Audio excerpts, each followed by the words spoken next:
네, 안녕하십니까. 2022년 7월 1일 울프입니다.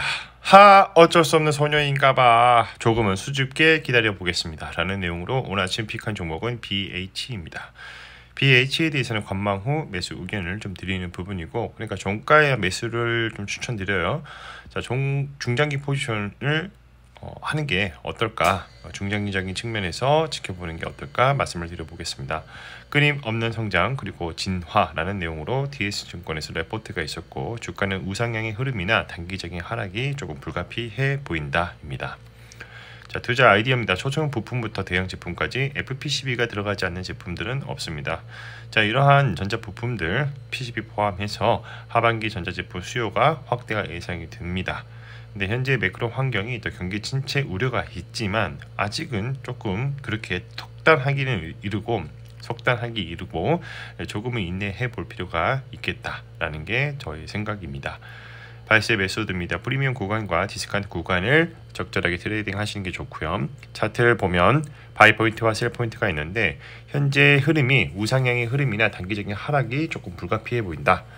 전체적으로 큰 그림을 봤을 때 상승해주고 있는 그림은 맞습니다. 근데 이제 빨간색 선에서 하단에 있는 빨간색 선이 두 가지가 있는데, 상단과 하단이 있죠. 여기서 이제 맞고 내려온다면 좀 추가적인 하락을 하면서 지지와 저항을 좀 볼 필요가 있고, 여기서 좀 더 올라와 준다면 순탄하게 무난하게 상승을 이어갈 수 있겠다라는 게 저의 뷰입니다. 앞으로도 계속 올라가 줄 것 같아요. 자, 레포트를 보면 이제 BH에 대해서는 DS증권의 권태우님께서 목표 주가 35,000 제시를 하며 커버리지를 게시를 한다. 자, 국내향 매출은 폴더블 5G 안테나에 기인하며, 또 이제 북미향 매출액에 대해서는 경쟁사 사업 철수로 인한 수혜가 예상이 된다. 배터리용 FPCB 공급으로 사업에 대한 다각화를 좀 진행 중에 있고, LG전자 휴대폰 무선 충전 사업을 양수를 받아서 기후 확보한 수주 물량을 기반으로 23년도 안정적인 수익 창출이 가능할 것으로 보이고 있다는 것이죠. FN가들을 보면 주주 현황에 이경환 대표를 필두로 해서 21% 정도 깔고 있고, 시세 현황을 보면 1년 사이에 21% 상승을 해줬습니다. 사업 요약 한 줄로 요약을 해보자면 전방 사업 개선으로 수요 증가. 자, PER 밴드, PBR 밴드 차트를 보면 완전한 저평가 구간에 있다, 이렇게 말씀드릴 수 있겠네요. 자, 뭐하는 회사인가? FPCB를 전문적으로 만드는 회사입니다. FPC 종류가 다양하게 있죠. 싱글 사이드, 더블 사이드, 멀티레이어, 그리고 빌드업 FPCB 이렇게 있는데, 말이 참 어렵게 써놨어요. 싱글 사이드 같은 경우는 한쪽 면만, 더블 사이드는 양쪽 옆면에 대해서, 멀티레이어는 닫힌 구조입니다. 그리고 빌드업 FPCB는 닫힌 구조랑 비슷한 구조를 가지고 있는 FPCB라고 보시면 됩니다. 어렵지 않아요. 자, 공시를 또 보면 신규 시설 투자를 진행을 하고 있는데, 전기자동차용 2차 전지 시장을 대응하기 위한 생산 시설 및 주력 사업 시설 투자라고 되어 있고, 최근에 이제 단순 투자 보유 비율이 좀 떨어졌어요. JP보건에서 좀 팔았죠. 5% 가지고 있던 거를 3% 좀 지분을 낮췄습니다. 또 이제 주요 제품 및 서비스를 보면 FPCB, 단면, 양면, 다층, RF 상품 이렇게 되어 있는데, 다층 기판과 RF 기판이 22%, 67%의 매출의 비중을 차지하고 있다. 가동률을 보면 평균 가동률 80% 이상. 이거 봐서는 풀가동이나 다름없다, 이렇게 말씀을 드릴 수 있겠습니다. 자, 진행 중인 투자를 보면 FPCB 생산 능력 향상을 위해서 투자를 진행하고 있고, 앞으로도 계속 투자를 진행할 거다. 자, 시장 점유율 추이를 보면 BH가 압도적으로 높죠.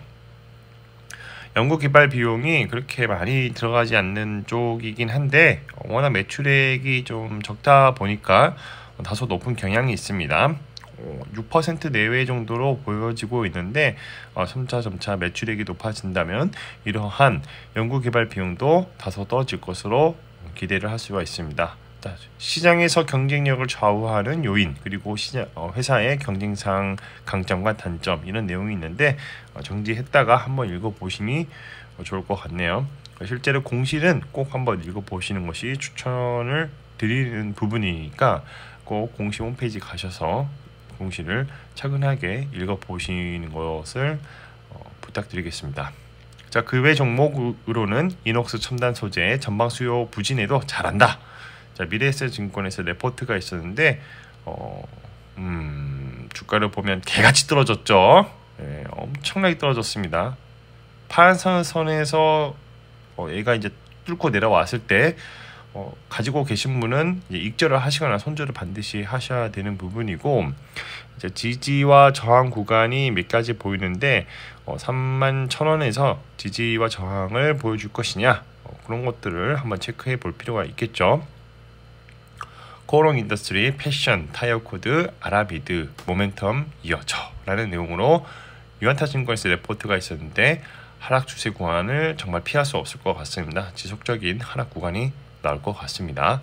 자, 당일 성과 평가를 해보자면 BH 2.66% 상승 마감, 코오롱 인더스트리 1.34% 상승 마감, 이녹스 첨단 소재가 마이너스 0.9% 하락 마감을 해줬습니다. 자, 금일 시장을 총평을 해보자면 아직 하락은 더 남아있다. 추가적인 하락이 더 나왔죠. 마이너스 1.17% 코스피 하락, 그리고 코스닥은 마이너스 2% 하락을 보여줬습니다. 자, 마무리하겠습니다. 가격은 어떻게 결정되는가? 수요와 공급의 법칙을 따르게 되는 것이고, 주가는 리얼 옵션의 가치 반영과 또 가치 반영이 된 후, 그리고 만기, 이 순서대로 이루어지고 있습니다. 여기서 우리가 투자에 관한 명언 두 가지를 얻을 수가 있습니다. 투자라는 것은 싸게 사서 비싸게 파는 것을 말하고, 자본주의의 핵심은 시장을 팽창한다입니다. 매일 오전 8시 30분에 신규 레포트 차트를 분석을 해서 세 가지 중에 하나를 선정을 합니다. 강력 매수, 분할 매수, 매수 광만 매도 의견 제시드리고, 장 시작 전에 유튜브 커뮤니티에 가장 먼저 업로드가 되니 이 점 참고 부탁드리겠습니다. 자, 오늘은 BH에 대해서 말씀을 드려봤고요.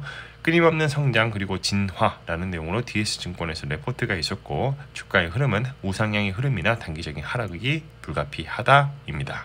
컨텐츠가 좋았다면 구독과 좋아요, 알람 설정 부탁드립니다. 오늘도 들어주셔서 감사합니다.